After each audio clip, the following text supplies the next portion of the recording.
melanjutkan koordinasi oleh pengurus Nggih, monggo. harian dari Suara aja. Muhammadiyah Maka Masjid. Untuk itu mari kita awali dengan membaca basmalah. Bismillahirrahmanirrahim. Jadi untuk berikutnya menghemat waktu kami aturkan kepada Bapak Burhan Hasbi. Sampai jam berapa? Sampai selesai.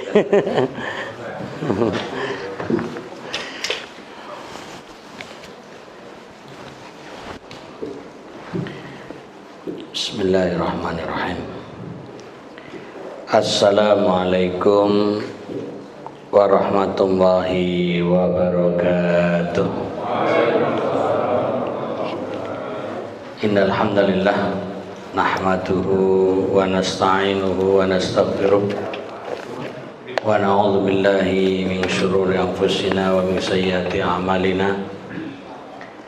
May yahdihillahu fala mudilla lahu wa may yudlil fala hadiya lahu. Asyhadu an la ilaha illallah wa la syarika lahu wa asyhadu anna Muhammadan abduhu wa rasuluh la nabiyya ba'dah. Amma ba'd. Alhamdulillah cuaca hari ini sejuk karena habis hujan ditambah AC adem. Kemungkinan ngantuknya sangat besar. Tapi mudah-mudahan dengan snack yang sudah terhidang, insya Allah fokus ke makanan. Artinya ngantuknya hilang itu loh, bukan berarti dilarang makan, bukan. Jangan salah tafsir. Jadi biar suasananya melek dulu ya, karena memang cuacanya yang mendukung. Dan tadi saya dari habis asar sudah ngisi kajian dengan suasana hujan deras itu di Masjid Al-Manar di Ustadz Najmuddin. Jadi di sana kajiannya tafsir Asmaul Husna. Jadi untuk ibu-ibu daerah Mendungan, Masjid Al-Manar dan sekitarnya, ya sekitar mungkin 100-an orang atau jamaahnya ibu-ibu, khusus gak ada bapak-bapak, kecuali pematerinya yang bapak. Kalau di sini ya campuran ya, ada bapak, ada mas-mas, ada mbak-mbak, ada ibu-ibu. Sebenarnya di sini saya sudah rutin, jadi nggak asing karena punya kajian fikih, fikih sunnah yang biasa hari Rabu pada maghrib, besok pada maghrib kajian di sini insya Allah. Jadi tadi habis maghrib kajian hadis Sahih Bukhari Muslim yang dijadikan panduan buku Mutiara Hadis, itu terjemah sekaligus syarah hadis-hadis Sahih Bukhari dan Muslim yang muttafaqun alaih. Dari Sahih Bukhari yang jumlahnya ada 9.000-an hadis, dan hadis Muslim yang jumlahnya sekitar 7.000 hadis. Yang keduanya sepakat ada 2.002 hadis yang kemudian diterjemahkan dan disyarah oleh Profesor Hasbi As-Siddiqi. Sengaja saya sebut namanya ben podo jenenge karo jenengku gitu loh. Nama saya Al-Furqan Hasbi. Nah, sementara yang menulis buku itu Mutiara Hadis namanya Profesor Hasbi As-Siddiqi. Karena memang nama saya diambil dari situ. Ini sedikit cerita ben tambah ngantuk. Jadi waktu abah saya atau bapak saya kuliah di Jogja, itu salah satu dosennya namanya Profesor Hasbi As-Siddiqi. Akhirnya berharap nanti kalau punya anak ben koyo Profesor Hasbi As-Siddiqi. Akhirnya nama saya diambil-ambil, Al-Furqan diambil dari surat di dalam Al-Quran surat ke-25 Al-Furqan, belakangnya diambil dari nama Profesor Hasbi As-Siddiqi. Jadi Al-Furqan Hasbi itu. Ya biar akrab panggil aja Mas Al ya ora apa-apa. Yang rodo nonton sinetron paham maksudnya itu. Mas Al. Baik, Bapak, Ibu, jamaah, adik-adik, mas-mas, ya mbak-mbak yang dari UMS, hanya fakultas ekonomi atau fakultas yang lain ada? Oh, gabungan dari berbagai fakultas, ya. Baik, untuk materi kita memang rutin. Selasa keempat ini pakai buku Himpunan Putusan Tarjih, HPT. Hanya tempatnya yang pindah-pindah. Mungkin ini informasi bagi para mahasiswa atau juga jamaah yang mau mengikuti dari satu masjid ke masjid yang lain, tapi bukunya sama. Jadi keliling dari beberapa masjid. Ya, setiap ini tadi bilang kok Senin malam Rebo ini. Ustadz Zainal ini saking fokusnya ini, rasanya itu masih Senin wae ini. Tapi kok malamnya Rebo loh. Tapi itu cerdas untuk nguji jamaah jenis fokus burung itu loh. Itu kan gaya dosen begitu, ngecek mahasiswa ini perhatikan apa enggak. Ternyata pada mendengarkan itu loh Pak. Iya, jadi setiap Selasa malam Rabu yang keempat materi kita adalah Himpunan Putusan Tarjih. Kalau Selasa malam Rabu ketiga itu kajian tafsir, tapi kemudian berpindah kepada ilmu faraid. Yang pertemuan lalu di Masjid At-Taqwa, pakai at apa enggak ya? Masjid Taqwa. Baik, untuk hari ini ada yang sudah buka bukunya, halamannya berapa Pak? Jadi dalam 87 masalah hadis kelima. Ya, berarti kita masuk ke hadis yang ke-7 atau ke-5 dulu. Jadi kalau ke-5 masih ada kaitannya dengan bacaan yang di atasnya, yaitu masih doa iftitah. Demikian pula juga yang ke-6 itu masih kaitannya dengan doa iftitah. Tapi kalau hadis yang ke-7 masuk judul baru. Ya, kita masuk ke judul baru, yaitu hadis yang ke-7. Di situ berkaitan dengan bacaan ta'awudz sebelum membaca Al-Fatihah. Kemarin sudah itu Pak. Oh, malah sudah. Sudah. Tadi bilang 5, sekarang malah sudah yang ke-7. Oh, ke-8 sudah. Nah, ini berarti tanda pada ngikuti ini. Coba. Kemudian berarti sekarang hadis yang ke-7 bacanya di mana? Masjid apa? Yang pas baca ta'awudz itu di mana? Oh, di Miftaul Huda. Iya. Berarti sekarang masuk ke hadis ke-8. Oh, di Ahmad Dahlan ya, di Masjid Ahmad Dahlan. Ya. Berarti sekarang ke-8 ya. Hadis ke-8 bagi Bapak, Ibu. Kalau ibu-ibu kayaknya nggak punya bukunya ya. Atau mas-mas yang mahasiswa ini kayaknya nggak megang bukunya. Jadi ini di halaman 88 berarti sekarang. Halaman 88. Wali hadisi Nu'aimi al-Mujbir qala Sallaitu wara'a Abi Hurairah radhiyallahu anhu faqara'a bismillahirrahmanirrahim thumma qara'a bi ummil Qur'an hatta balagha waladdallin faqala amin wa qala an-nas amin. Sampai di sini dulu, yaitu berkaitan dengan 1. Membaca basmalah, 2. Membaca Al-Fatihah, 3. Mengucapkan amin. Jadi ini berkaitan dengan tata cara sholat. Ya, walaupun harian kita sudah melaksanakan ibadah sholat, tapi masih perlu kita membaca kembali dalil-dalil yang terkait.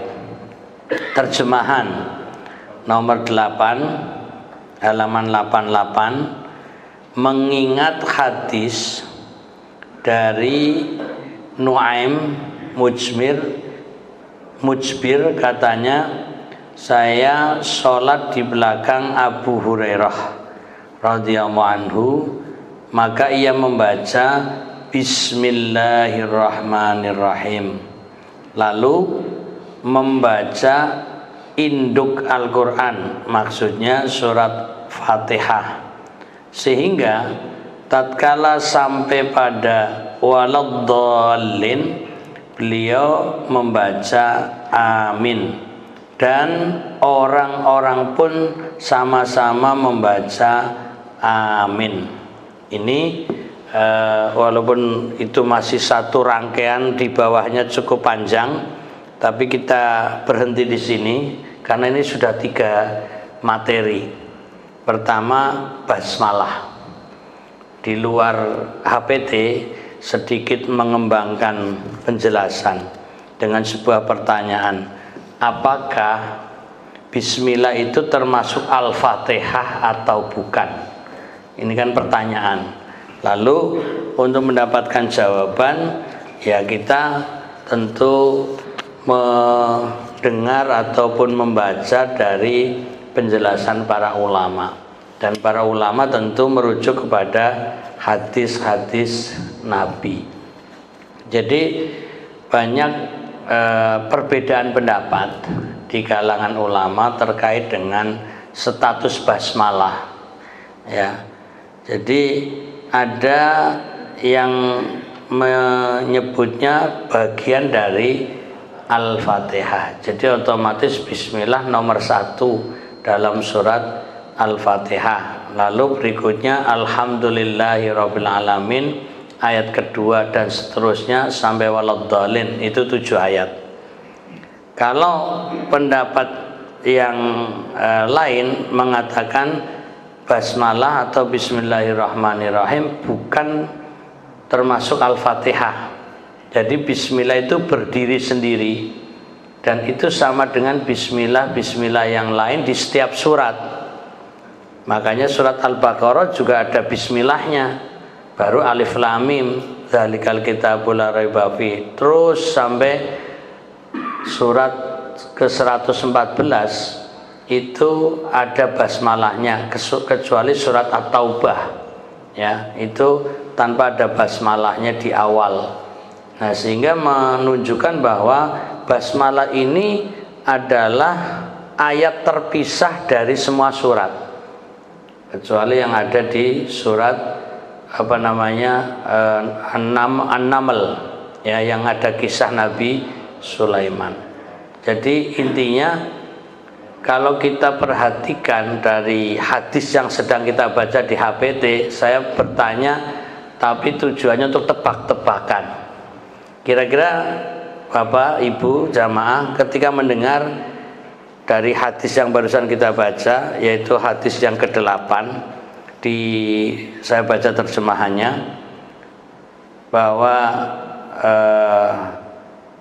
di situ disebutkan mengingat hadis dari Nuaim Mujbir, katanya saya sholat di belakang Abu Hurairah radhiyallahu anhu, maka ia membaca Bismillahirrahmanirrahim. Perhatikan ada kata lalu.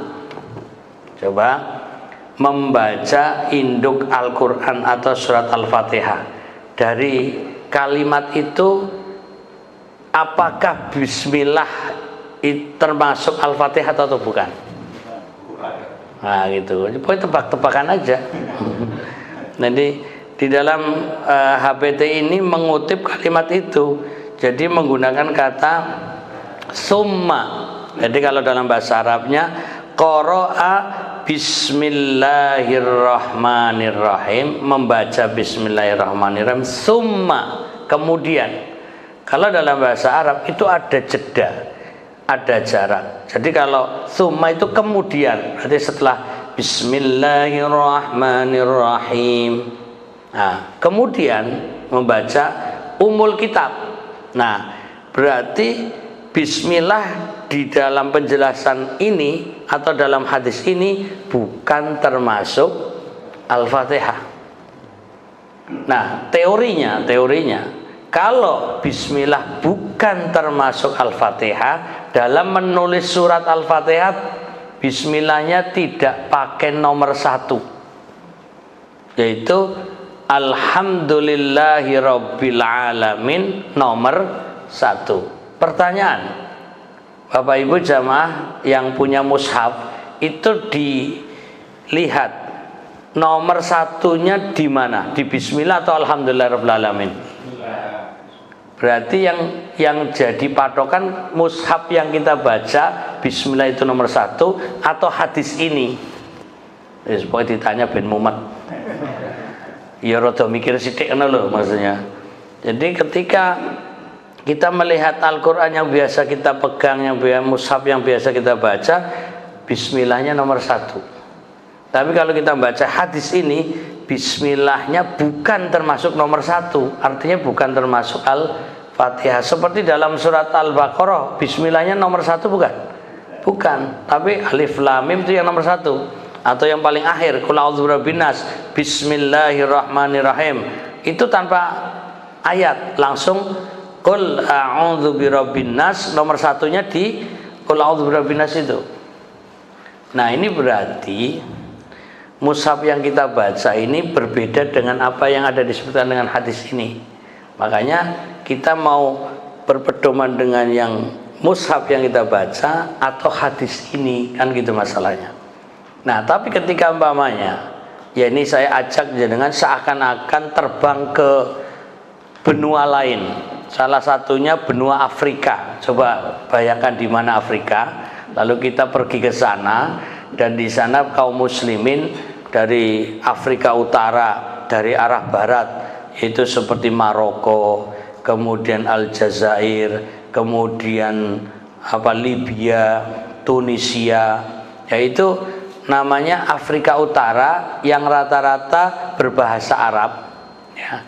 Yaitu mereka punya mushaf, punya Al-Quran yang biasa dibaca harian. Itu kalau kita mendapati mushaf mereka, bismillahnya tanpa nomor 1, tapi Alhamdulillahirabbil alamin itu nomor 1. Berarti mushaf yang dibaca dan dicetak di Afrika ya Utara khususnya dan Afrika secara umum itu sesuai dengan hadis ini. Nah, sementara yang kita baca berbeda dengan hadis yang sedang kita baca ini. Jadi ini hanya sekedar wawasan, bukan dalam arti membenturkan masalah.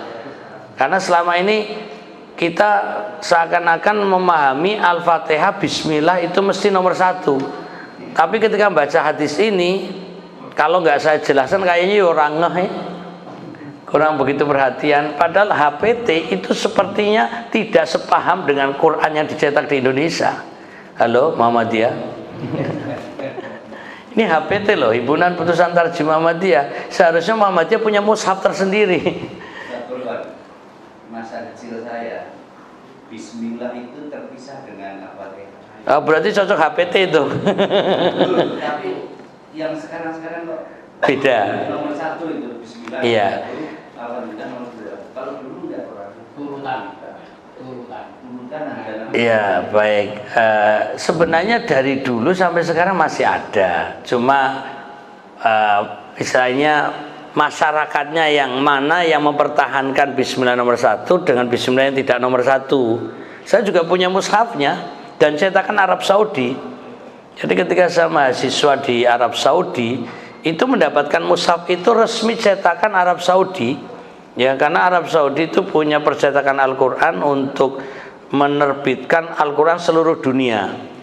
Jadi yang mau dicetak untuk wilayah Indonesia ya bismillah nomor 1. Dan di Arab Saudi juga bismillah nomor 1. Kemudian yang mau dibagikan ke Afrika, bismillahnya di Al-Fatihah tanpa nomor 1, menyesuaikan. Itu kan nanti ada namanya riwayat. Jadi ada riwayat, dan ini perbedaan yang biasa sebenarnya bagi para ulama. Itu bukan hal yang mengkhawatirkan atau menjadi problem berat dan besar. Tapi maaf, seringkali orang, saya gunakan istilah ya, awam itu kayak melihatnya suatu perbedaan yang sangat mendasar, besar, dan jadi problem, padahal biasa saja. Ini cerita. Suatu hari saya itu pernah ngisi di pengajian, sebut saja IPHI, Ikatan Persaudaraan Haji Indonesia, di satu tempat, saya nggak sebut karena ini masalah. Bukan makam haji, tapi di suatu tempat. Saya tuh husnudzon, ini jamaahnya sudah pernah ke Saudi. Kan orang haji berarti kan sudah pernah ke Saudi, ya.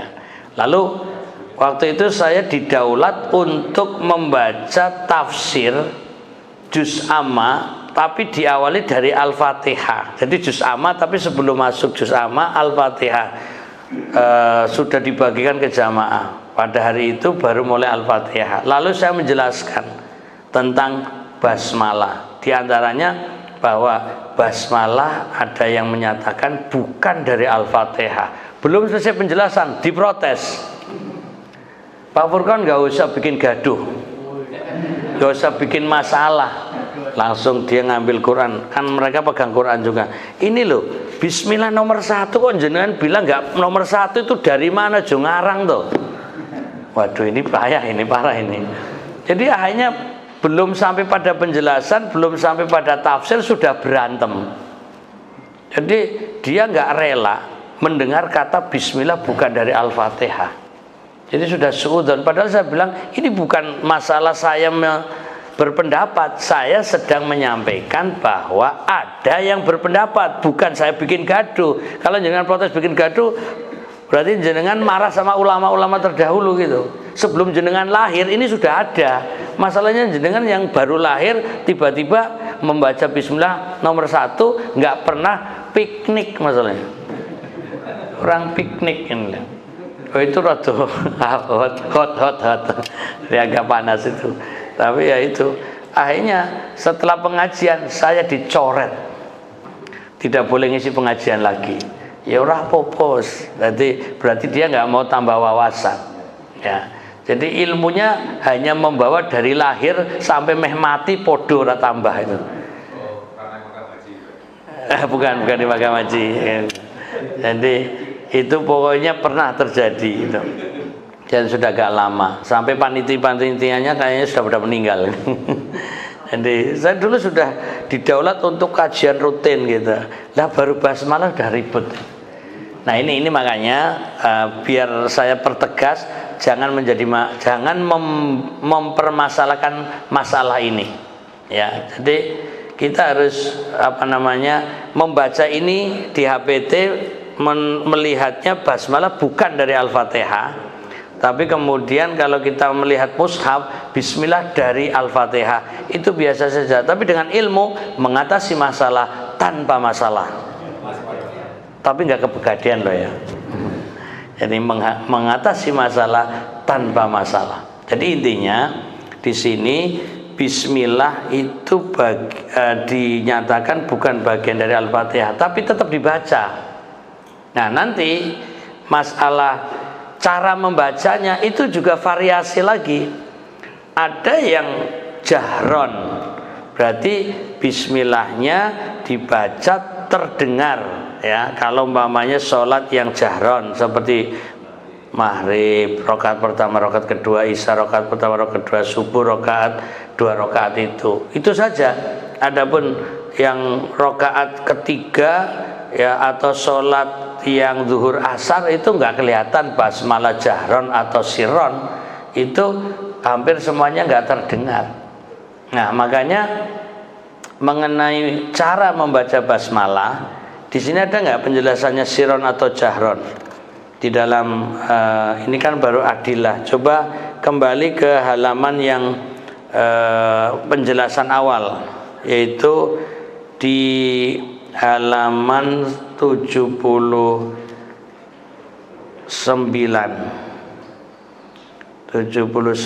Di situ summakra'il basmalah, summakra' al-fatihah. Tidak ada siron, tidak ada jahron. Di sini nomor 8 itu summa ikra'il basmalah. Kemudian bacalah basmalah ya. membaca Bismillahirrahmanirrahim. Tapi di situ tidak ada penjelasan sirron atau jahron. Tapi kalau Muhammadiyah lebih condong kepada sirron. Jadi Bismillah ya tetap dibaca tapi pelan. Dan kalau kita membaca dalil-dalil terkait dengan sirron atau jahron, lebih kuat sirron.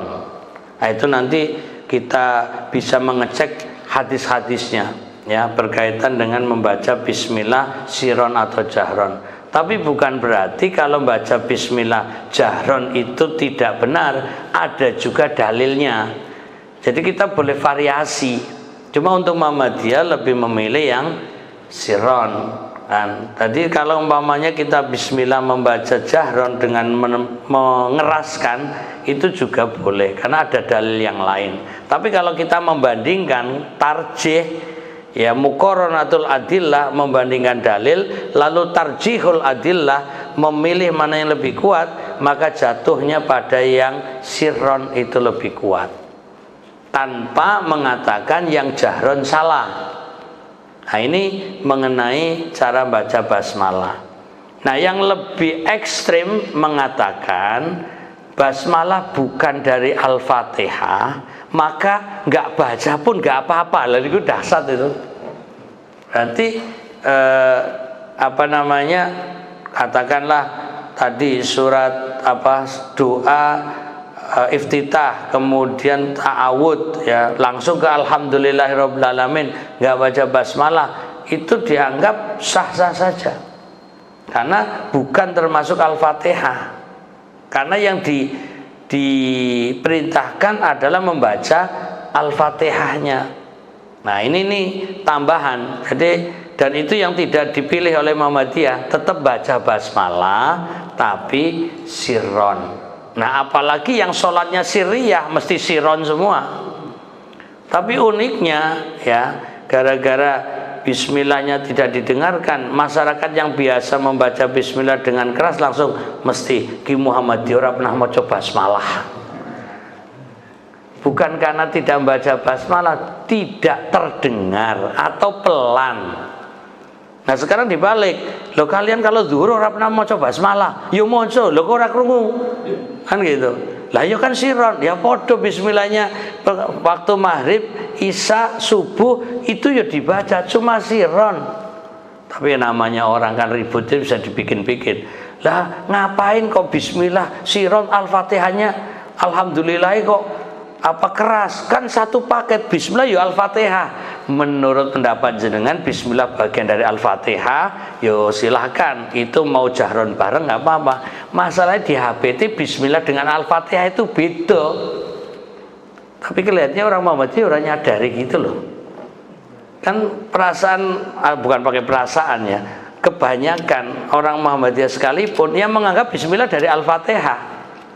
Tapi anehnya kok bismillahnya sirron, Al-Fatihah alhamdulillahirabbil alamin jahron. Kalau ada orang yang mengkritik orang Muhammadiyah, loh kenapa basmalahnya sirron, alhamdulillahirabbil alamin sampai waladhdallin kok dikeraskan jahron? Kan itu satu Al-Fatihah. Coba jenengan harus jawab itu. Nah, di sini jenengan harus punya penjelasan di HPT basmalah itu bukan dari Al-Fatihah.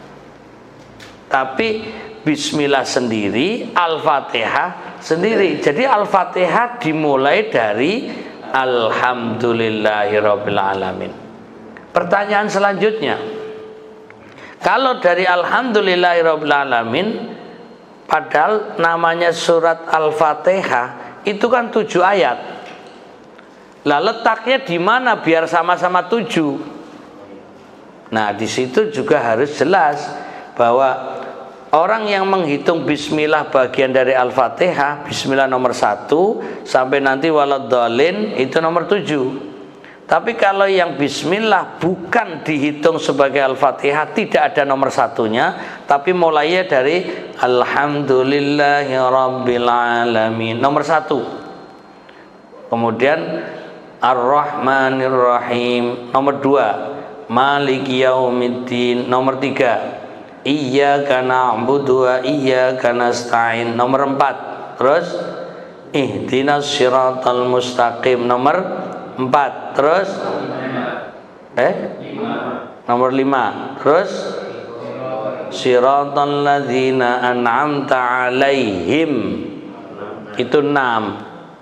Kemudian ghairil maghdubi alaihim waladdallin itu nomor 7. Jatuhnya sama 7, cuma yang siratal ladzina an'amta alaihim ghairil maghdubi alaihim waladdallin yang biasanya dijadikan satu ayat nomor 7 itu dibagi 2, itu aja intinya. Nah, ini yang memang tidak banyak mushaf tersebar di masyarakat kita, sehingga orang malah sekarang ada yang model gini, siratal ladzina an'amta alaihim itu ada huruf lam, itu artinya la itu artinya jangan, maksudnya jangan berhenti.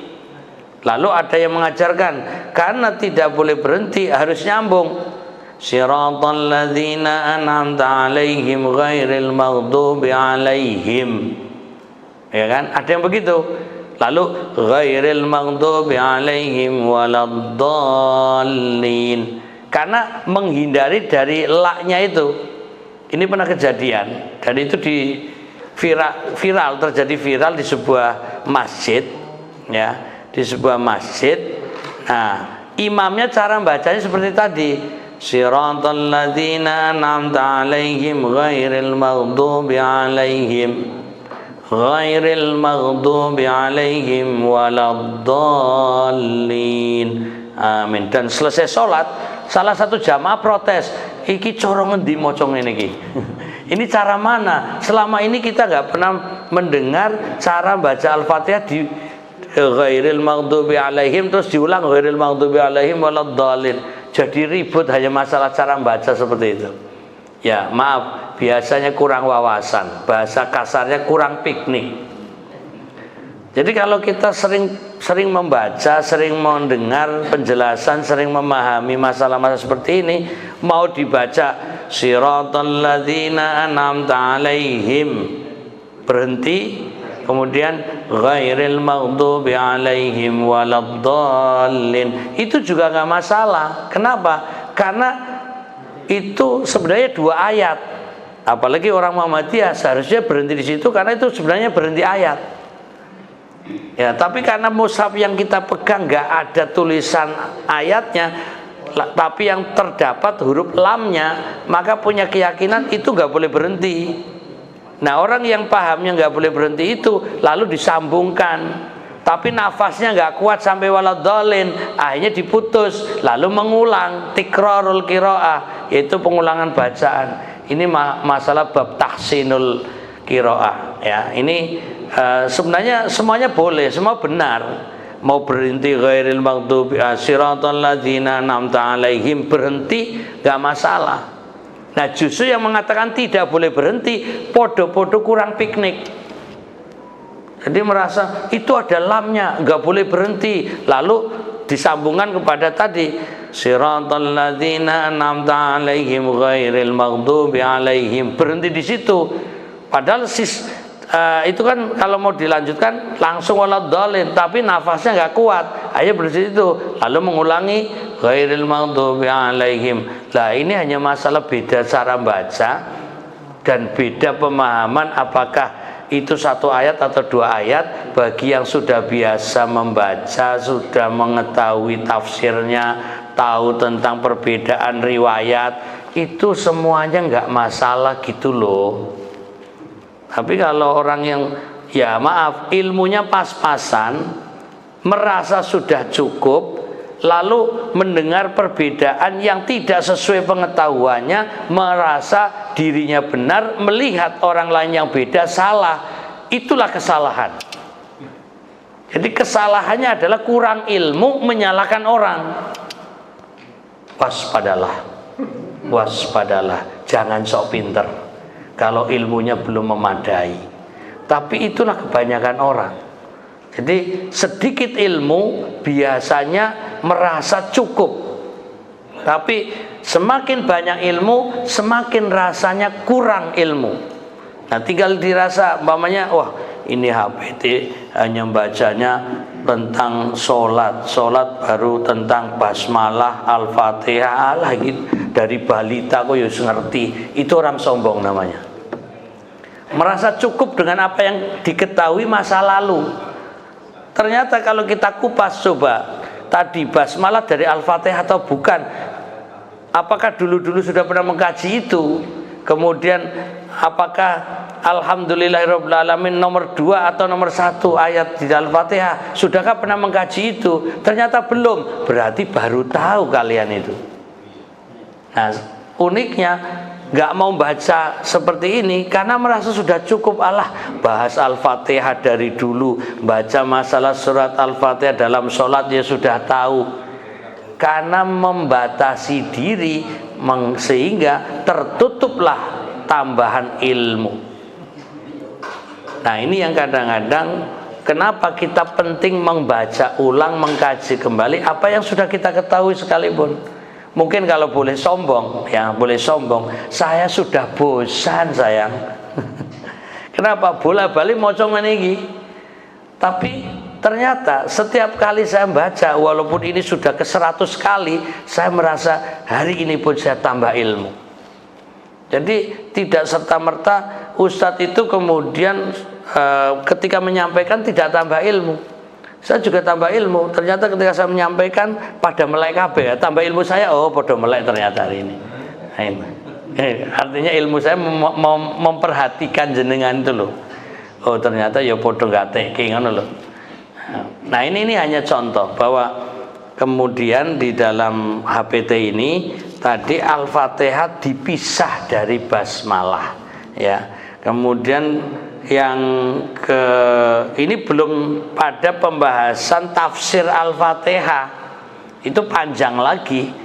Setiap kata, setiap ayat, setiap makna itu harus dibahas. Tapi karena materi kita hanya membaca HPT, hanya masalah kaifiatu sholat, tata cara sholat, bahwa di dalam sholat membaca Al-Fatihah kemudian ditutup dengan amin.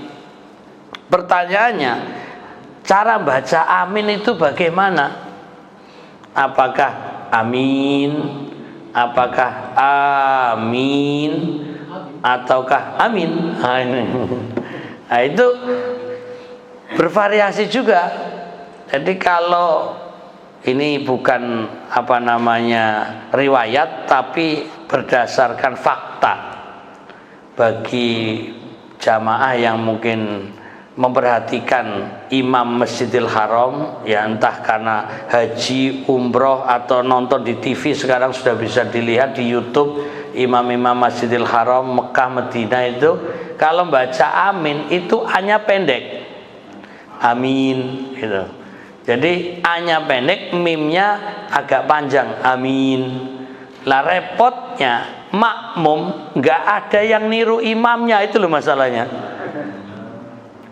Padahal dalam panduan yang namanya makmum ketika membaca amin ikuti aminnya imam. Ya, di hadis ini ada nggak kata-kata untuk mengikuti imam? Yang aminnya membersamai imam maka akan bersama aminnya para malaikat. Di sini ada nggak penjelasannya? Tidak disebut ya. Jadi ada di halaman 89. Lompat dulu hadis 10. Idza ammanal imamu fa aminu fa innahu man wafaqa ta'minuhu ta'minal malaikah. Di situ apabila imam membaca amin maka kamu hendaklah pula membaca amin, karena sungguh barang siapa yang bacaan aminnya bersamaan aminnya malaikat, bersamaan aminnya malaikat, tentulah diampuni dosanya yang telah lalu. Jadi intinya bahwa imam mengatakan amin lalu makmum membersamai imam, maka itu bersama pula dengan aminnya malaikat, maka menjadi penyebab terhapusnya dosa.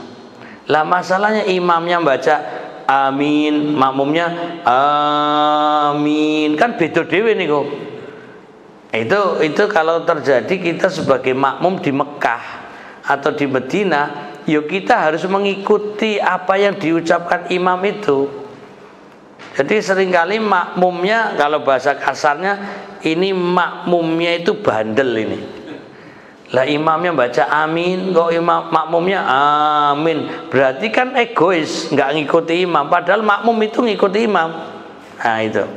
Nah di sini juga antara imam dan makmum seringkali tidak kompak. Ya, ada makmumnya malah amin mendahului imam, yo keren meneh gitu. Kenapa? Karena imam itu kan baru selesai baca waladdallin. Yang namanya imam baca itu kan perlu tarik napas dulu. Makmum yang nggak baca langsung amin, imamnya baru udah min itu loh. Kan nggak kompak namanya. Makmum tuh ora pengertian karo imam blas loh. Imam yo kesel barang baca ghairil maghdubi alaihim waladdallin. Kan mau tarik napas, sininya amin, imamnya amin. Halas scary itu. Kan lucu. Mestinya makmum mengikuti imam, malah imamnya bar makmum itu loh. Sing salah sopo. Nah inilah perlunya mengkaji kembali, mengkaji ulang. Ternyata masih banyak praktek yang kurang kompak. Jadi kesalahannya bukan di imam, bukan di makmum, tapi karena kurang ilmu. Ketika semuanya tahu, imamnya yang ngerti ilmunya, makmum yang ngerti ilmunya, harus memandu. Imam itu komandan, imam itu pemimpin. Maka makmum adalah prajurit, makmum adalah rakyat, maka rakyat harus mengikuti aturan imam. Nah imam sendiri baca aminnya ya bisa menyesuaikan, bisa amin, bisa amin, atau ya yang standar amin apa saja. Tapi juga makmum harus mendengar, mengikuti apa yang dibaca imam, bukan kreasi sendiri. Saya mau cerita di suatu tempat, ya, saya pernah menghadiri sholat.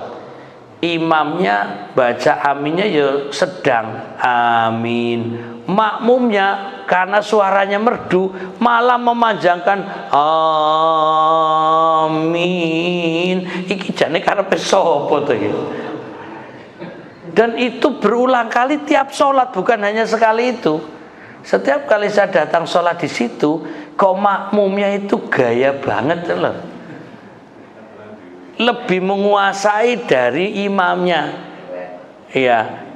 Dan anehnya imamnya membiarkan terus-menerus setiap hari wong dia yo rajin jamaah. Nah ini parahnya adalah yang makmum sok merdunya ditampilkan, yang imam gak peduli makmumnya keliru, sing jamaah lainnya mung ngrasani saat sholat.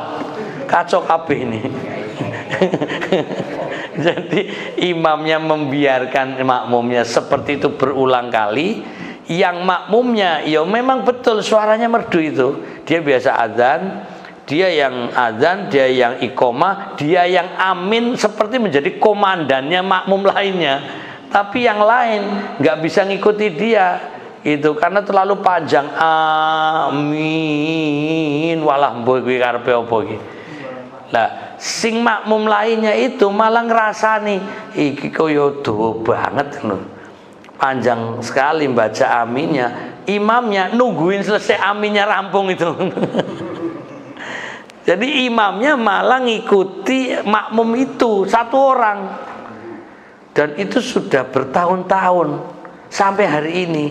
Dan saya salah lagi, orang negur loh. Kalau saya sekali negur mesti dimusuhi sepanjang zaman gitu kan. Itu di pondok pesantren masalahnya. Ada santrinya juga. Nah, ini hanya sekedar informasi. Itu contoh yang keliru yang dibiarkan oleh semuanya termasuk saya. Nah ini, makanya kadang kalau mau sholat jamaah di situ rada antara iya dan tidak nih. Ini kalau mau sholat di sini mesti akan ketemu amin seperti itu. Ini, Jadi bising rasanya. Walaupun tuh amin maknanya bagus. Artinya kan semoga dikabulkan. Itu kalau di bahasa Indonesia kan semoga dikabulkan. Kan jadi lucu itu. Lalu tinggal semoga dikabulkan kan selesai. Semoga dikabulkan. Jadi kayak nggak sadar juga dia baca apa itu amin. Nah, ini sedikit menyeberang di luar pemahaman Ahlus Sunnah wal Jamaah lah bahasa umumnya. Artinya bahwa kita dalam membaca amin itu sudah mayoritas ya. Ya kalau di Indonesia mau itu Muhammadiyah, mau itu NU atau MTA atau LDII atau apa saja namanya semuanya pakai amin. Tapi ada yang berbeda seperti Syiah. Syiah itu tidak ada amin. Jadi karena amin bukan dari Al-Fatihah dan amin tidak termasuk yang diucapkan saat sholat. Malah mungkin punya keyakinan amin kalau dibaca jadi batal sholatnya. Nah ini sekedar tambahan. Ya, jadi nggak ada amin. Kalau memperhatikan sholatnya orang Syiah, ya seperti di Iran dan sekitarnya, itu tidak ada amin. Tidak ada amin. Ya, ini hanya sekedar tambahan. Itu hanya sekedar sedikit piknik nyebrang jalan lah. Ya, walaupun itu bukan aliran yang kita sepakati dan kita setujui, tapi sekedar informasi bahwa ada orang yang tidak menjadikan amin bagian dari bacaan sholat ketika setelah Al-Fatihah. Selanjutnya pada penjelasan atau hadis yang berikutnya itu masih di hadis ke-8 tadi, yaitu waqala, nah ini sudah sampai amin tadi, annasu amin yaqulu kullama sajada Allahu akbar. Ini masih lanjutannya berkaitan dengan bagaimana selanjutnya setelah mengucapkan amin. Ya, kalau dilanjut begitu juga tiap-tiap hendak sujud mengucapkan Allahu akbar. Wa idza qama minal julusi fil itsnaini qala Allahu akbar. Dan apabila berdiri dari duduk dalam rakaat kedua beliau mengucapkan Allahu akbar. Ya. Nah, pertanyaannya, mengucapkan Allahu akbar itu sepanjang gerakan atau hanya ketika perpindahan? Nah, ini kalau kita membahas di sini, kullama sajada, ketika sujud membaca Allahu akbar. Ya. Wa idza qama minal julusi fil itsnaini qala Allahu akbar. Apabila ya bangkit dari duduk rakaat kedua, itu kan nanti lama, panjang. Dari posisi duduk menuju ke berdiri itu kan ada jeda. Ya kira-kira gerakan ya, apakah Allahu akbar lalu berdiri, atau berdiri lalu Allahu akbar, atau Allahu akbarnya ngikuti gerakan Allahu akbar, nah, kan gitu. Jadi ada 3 varian tadi. Ada yang mengatakan Allahu akbar udah terus berdiri, ada yang berdiri dulu lalu Allahu akbar. Intinya Allahu akbarnya nggak usah panjang-panjang. Tapi yang paling populer umumnya Allahu akbar. Jadi mulai gerak dari tempat duduk rakaat kedua ke rakaat ketiga itu disertai dengan takbir. Allahu akbar, ini dipanjangkan Allahnya. Tapi ada lagi yang lucu, Allahu akbar, yang panjang baknya itu juga salah baca, karena ba itu pendek dalam tulisannya. Jadi jangan Allahu akbar, bukan begitu, tapi Allahu akbar. Nah, ini dalam hal mengucapkan ya. Jadi yang dipanjangkan adalah Allahnya, Allahu Akbar. Nah, ini berkaitan dengan hadis ini agak panjang nih.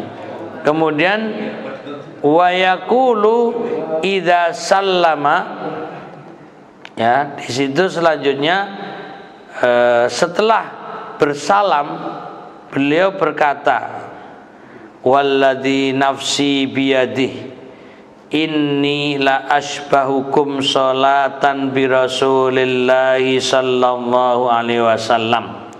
Jadi ini kan cerita dari Abu Hurairah.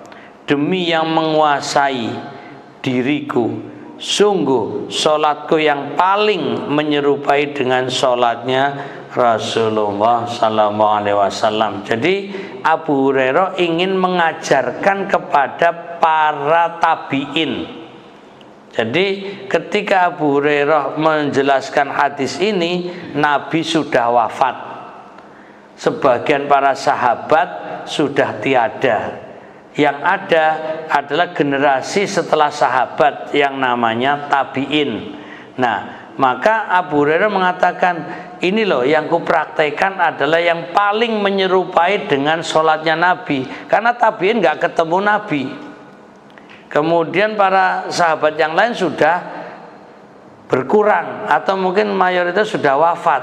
Maka tabi'in perlu meniru dari orang yang pernah ketemu Nabi Muhammad SAW. Nah, kalau kita kan nggak pernah ketemu Nabi, jadi nggak tahu persis gimana cara sholat Nabi.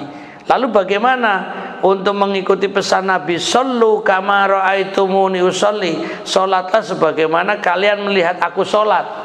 Lah kita aja nggak pernah makmum di belakang Nabi, kita juga nggak pernah punya gambaran gimana Nabi sholat. Maka dengan membaca seperti ini punya penjelasan, oh Nabi kalau sholat seperti ini berdasarkan kisah sahabat seperti Abu Hurairah yang ketemu langsung melihat Nabi Muhammad SAW sholat. Maka penting membaca hadis-hadis terkait dengan sholat. Hadis ini adalah rawahu Nasa'i wa Ibnu Khuzaimah wa Siraj wa Ibnu Hibban wa ghairuhum qala fil fathi wa huwa asahhu hadisin waroda fi dzalik. Ya, jadi ini informasi saja, diriwayatkan oleh Nasa'i, Ibnu Khuzaimah, Siraj, Ibnu Hibban dan lainnya, tersebut dalam kitab Al-Fath. Al-Fath itu singkatan dari Fathul Bari Syarhu Shahihil Bukhari, ditulis oleh Ibnu Hajar Al-Asqalani, tapi disingkat Al-Fath, juz 2 halaman 181, dengan katanya bahwa inilah hadis yang paling sah tentang hal yang tersebut. Jadi kata sahih bahasa Indonesianya sah, asahhu paling sah. Nah, demikian satu hadis nomor 8 selesai pula jam 9. Ya, pokoknya biarpun memulainya telat, yang penting mengakhirinya tepat. Sepakat? Cocok ini. Nah, monggo kalau ada pertanyaan silakan, monggo dipandu Ustaz Zainal. Siapa yang mau mengajukan pertanyaan monggo. Tapi sebelumnya kami juga menyampaikan, Ustaz. Iya, monggo silakan. Jadi ketika saya berkesempatan sholat jamaah maghrib di Turki, itu enggak menyebut amin, atau saya yang dengar, tapi rata-ratanya begitu katanya. Jadi nggak kedengaran aminnya? Iya, pas sholat maghrib. Kemudian mungkin perlu dijelaskan amin, amin sama amin itu beda enggak artinya? Terima kasih. Monggo yang lain. Langsung dulu sebentar. Ini kalau sudah cerita Turki berarti sudah piknik jauh nih. Ya, tapi nggak masalah. Itu kan bagian dari model ya. Secara garis besar umumnya di Turki itu lebih condong kepada, kalau bicara madhab ya, madhab Hanafi biasanya. Nah, masalahnya waktu sholat di belakang orang-orang Turki atau masjid Turki itu termasuk yang madhab Hanafi, atau istilahnya Ahlus Sunnah wal Jamaah, atau jangan-jangan Syiah kan gitu aja. Karena kemungkinan juga ada di sana orang-orang Syiah juga, ya. Kalau kemudian itu tidak terdengar aminnya, ya tidak serta-merta itu adalah orang Syiah. Tapi mungkin itu yang memilih aminnya tidak dikeraskan atau bagaimana, saya juga belum tahu itu. Ya, jadi untuk menyikapi kok nggak kedengaran aminnya, itu kayaknya perlu penelitian kembali, membandingkan mungkin di masjid lain sama nggak kan gitu. Karena Turki kan negara, masjidnya ribuan, sholatnya mungkin bervariasi. Makanya kita kapan-kapan ke Turki lagi untuk mengecek di masjid yang berbeda. Tapi oh, di masjid ini oh ada amin, di masjid itu nggak ada amin. Nah ini yang dicurigai nggak ada amin ini. Kemudian yang kedua, apakah arti amin dengan amin itu sama atau beda? Secara umum sama, hanya beda pengucapan. Seperti begini, ketika kita membaca Al-Fatihah, Maliki Yaumiddin, itu kan Malik, mimnya panjang. Tapi ketika kita membaca Qul a'udzu birabbin nas, Malikin nas, gitu kan? Itu sebenarnya asli maknanya sama. Ya, Maliki Yaumiddin itu Allah yang menguasai hari pembalasan, menguasai hari kiamat. Sementara Malikin nas, Allah yang memiliki, ya, atau yang merajai manusia. Tapi kalau dalam bahasa Arab, Malikun ya raja, Malikun ya raja. Cuma kadang bahasa Indonesia kan ini Malik yang menguasai, yang Malik yang merajai. Sekarang raja itu penguasa bukan? Kan sama. Sebenarnya hanya varian dalam membaca. Bahkan dalam riwayat membaca di Al-Fatihah Maliki Yaumiddin boleh mimnya pendek, Maliki Yaumiddin. Sebaliknya membaca di Qul a'udzu birabbin nas, Malikin nas, Malikin nas. Itu varian dalam qiraat baca Al-Quran. Boleh berbeda cara bacanya, maknanya tetap sama. Demikian pula amin, boleh amin, amin. Nah itu hanya masalah memanjangkan dan memendekkan bacaan, tapi tetap artinya semoga Allah mengabulkan, sama. Oke, monggo yang lain. Itu ya Ustaz Zainal, dah. Yang lain monggo. Kayaknya ikhlasnya ditutup ini. Monggo silakan. Pertanyaan terkait dengan takbir dalam sholat. Pada saat apa atau posisi apa takbir mengangkat tangan? Ada berapa? Mungkin pada saat apa? Kadang-kadang kan ada yang hanya takbir saja, kemudian langsung gerakan berikutnya. Tapi ada yang mengangkat tangan. Jadi ada beberapa macam. Jadi mungkin bisa dijelaskan pada saat apa ketika takbir itu mengangkat tangannya. Ya, pertama tadi setiap takbir diiringi angkat tangan, itu yang asalnya. Jadi kan ketika umpamanya dimulai takbiratul ihram, itu kan artinya Allahu Akbar di awal mulai sholat, itu diiringi angkat tangan.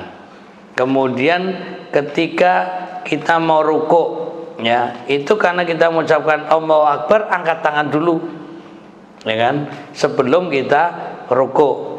Kemudian bahkan Sami Allahu liman hamidah yang tidak ditanyakan, tapi itu angkat tangan juga. Kemudian nanti pas kita sujud, nah ada yang menyebutkan ketika sujud juga angkat tangan.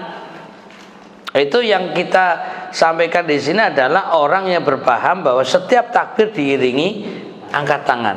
Bahkan dari rakaat kedua mau rakaat ketiga Allahu Akbar, angkat tangan dulu. Masalahnya masyarakat kita kan nggak banyak variannya. Jadi sholatnya itu paling nyantai wong Indonesia kan loh. Jadi pokoknya Allahu Akbar dari berdiri mau ruku ya tidak angkat tangan ada. Ya karena memang statusnya itu dianggap sunnah. Orang Indonesia itu kalau sudah dengar sunnah dikerjakan ya pahala, nggak dikerjakan ya nggak masalah gitu. Nah itu sehingga kalau kita normalnya yang angkat tangan itu takbiratul ihram, kemudian mau ruku, tapi yang dari sujud ke duduk, duduk ke sujud kan Allahu Akbar juga, itu nggak pakai angkat tangan. Tapi kalau kita mendapati orang pakai angkat tangan, kita jangan kaget, karena berkeyakinan setiap takbir ada angkat tangannya. Ini pengalaman masa lalu ketika saya masih mahasiswa, itu saya sholat dengan teman-teman mahasiswa yang lain, ada orang Arab Saudi, ada orang Amerika, ada orang Prancis, ada orang macam-macam, seluruh negara itu punya referensi yang berbeda-beda. Ada juga yang setiap gerakan itu pasti angkat tangan, tapi saya termasuk yang memilih tidak angkat tangan. Jadi itu, maka angkat tangannya itu berarti hanya ketika takbiratul ihram satu, kedua menjelang ruku ya, kemudian ketika dari rokaat kedua ke rokaat ketiga itu angkat tangan. Berarti rokaat ketiga ke empat ya, dari ketiga ke empat nggak pakai angkat tangan. Itu yang standar lah, yang standar seperti itu. Tapi bagi yang setiap takbir itu angkat tangan, berarti mau rokaat pertama, rokaat kedua, rokaat ketiga itu takbir. Mau sujud, dari sujud ke duduk baina sajdatain, antara dua sujud, kemudian ke apa tadi ruku, ke sujud lagi, angkat tangan juga. Jadi selalu angkat tangan, angkat tangan, angkat tangan. Nah itu yang tidak biasa kita pilih dalam praktek sholat ya. Nanti masalah dalilnya yaitu masing-masing punya argumen masing-masing ya, saya kira itu. Oke. Monggo masih ada yang mau bertanya sama Pak Ustadz duluan? Berarti nggak sepakat ya, jam 9 pulang ya. Bismillahirrahmanirrahim. Enggak. Izin bertanya Pak Ustadz. Silakan. Tadi kan ada membahas tentang basmalah gitu. Iya. Pertanyaan saya di sini, saya ini kan tumbuh kembang di lingkungan yang baca sholatnya bisa bilang beda-beda gitu. Nah, sebenarnya setelah waladol amin itu untuk melanjutkan untuk surat pendeknya membaca bismillah lagi atau langsung dilanjutkan dengan surat pendek begitu. Terima kasih. Ya, pertama pada prinsipnya setiap surat itu ada basmalahnya. Al-Fatihah ada basmalahnya, surat ada basmalahnya. Kan semua umpamanya dari Qul huwa mawahad diawali basmalah, Qul a'udzu birabbinas diawali basmalah. Jadi kalau kemudian kita mau membaca surat aslinya diawali basmalah. Yang jadi persoalan jahron atau siron itu mah, itu yang beda prakteknya. Nah, kalau sebagian ya, atau di sini belum nyampe tadi ya, tapi di bismillahnya Al-Fatihah itu siron, kemudian juga di bismillahnya sebelum surat itu juga siron. Jadi dipelankan, bukan berarti siron itu nggak baca basmalah. Seperti halnya Al-Fatihah, mau yang jahron Bismillahirrahmanirrahim, Alhamdulillahirabbil alamin. Walaupun punya keyakinan bismillah bukan dari Al-Fatihah, bismillah juga tetap dibaca, itu ya silahkan, boleh. Kemudian cuma tadi Imam Ahmadnya milih yang siron, kemudian yang habis waladdallin amin. Nah, mau baca surat itu mau baca bismillahnya siron ya boleh, jahron juga boleh. Ya biasanya satu paket. Kalau bismillah di Al-Fatihah tidak dikeraskan, itu bismillah sebelum surat juga tidak dikeraskan. Tapi kalau umpamanya silang, bismillah di Al-Fatihah tidak dikeraskan, bismillah dimulai mau surat dikeraskan, itu juga boleh. Dua-duanya bisa. Jadi variasi yang lingkungan jenengan itu menunjukkan ilmunya luas loh. Beda-beda kan gitu. Mungkin kalau ditanya dalilnya itu yang mungkin nggak luas. Nah, ini jadi artinya kenapa kok yang ini sirron, yang ini jahron. Tapi kalau pertanyaannya ada yang baca bismillah, ada yang tidak baca basmalah, yang salah pertanyaannya. Karena sebenarnya membaca. Nah, kalau memang benar ada orang kok bismillah tidak dibaca, ya itu karena dia mungkin milih baca basmalahnya sunnah sehingga nggak dibaca, nggak masalah gitu. Jadi kita juga tidak usah memperdebatkan, wah ini sholatnya suratnya nggak pakai bismillah, yang ini pakai bismillah. Bukan itu sebenarnya, ini dikeraskan, ini dipelankan. Nah itu kalau sholat duhur nggak pernah baca basmalah itu, karena nggak kedengaran semua itu. Habis waladhdallin amin juga nggak kedengaran, habis itu baca surat apapun juga kedengaran. Apa kesimpulannya? Berarti ora maca apa-apa gitu. Ini sekedar tambahan juga. Bukan berarti ketika kita sholat sirron yang pelan seperti rakaat ketiga, keempat atau zuhur asar itu tanpa suara. Nah ini yang mungkin perlu dipertegas. Sirron itu pelan, pelan itu beda dengan tidak membaca. Jadi sebenarnya walaupun zuhur, Nabi itu seringkali bacaannya kedengaran belakangnya padahal nggak pakai mikrofon. Jika pada suatu hari jamaahnya itu pernah menyimak sholat duhurnya Nabi setelah Al-Fatihah, Al-Baqarah. Wes ini jangan ditiru karena jangan mesti protes ini. Begitu selesai Al-Baqarah, jamaahnya itu dengar kalau Nabi baca Al-Baqarah itu tahu. Nah selesai Al-Baqarah ada yang batin, mesti ruku. Ternyata Al-Imran. Yuk kedengaran bahwa Nabi baca. Kalau maghrib, isya di rakaat pertama kedua rodo terdengar, rodo maklum. Ini Nabi zuhur khususnya yang diriwayatkan itu bacanya kedengaran.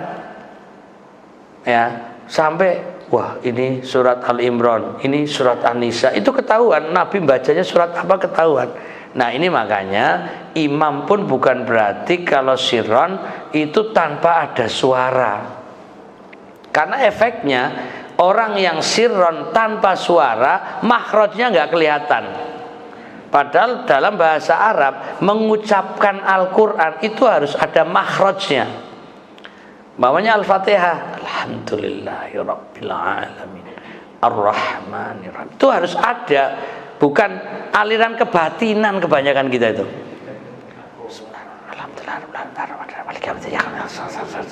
Itu bacanya ora cetoblas. Ketika dia menjadi imam jahron, fasihnya luar biasa. Begitu membaca sirron, itu kayak nggak ada makhraj yang jelas. Ya itu bukan hanya untuk imam, yang makmum sendiri sebenarnya juga sama. Tetap membaca.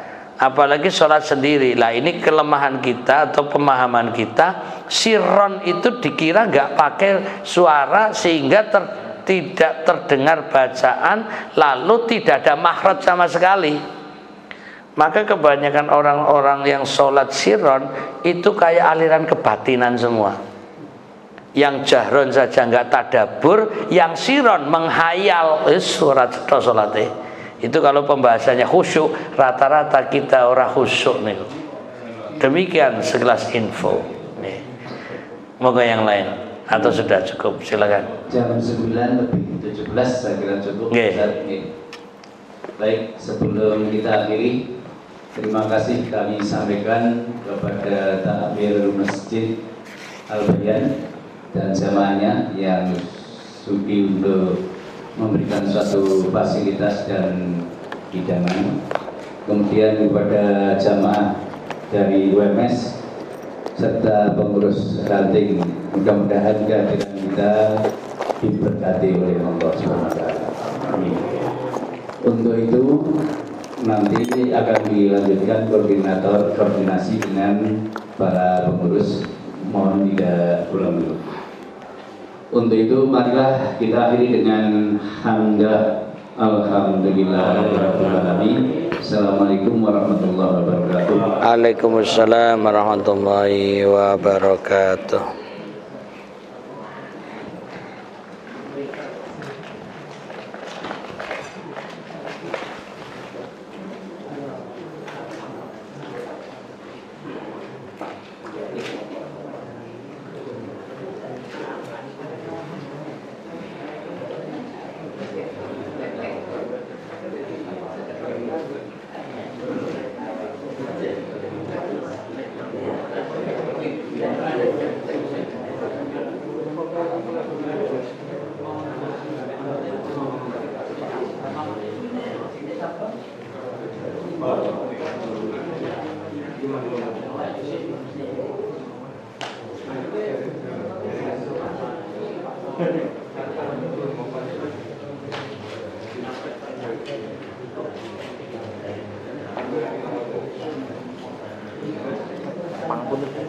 Saya ambil. Oh iya, bisa lupa. Iya.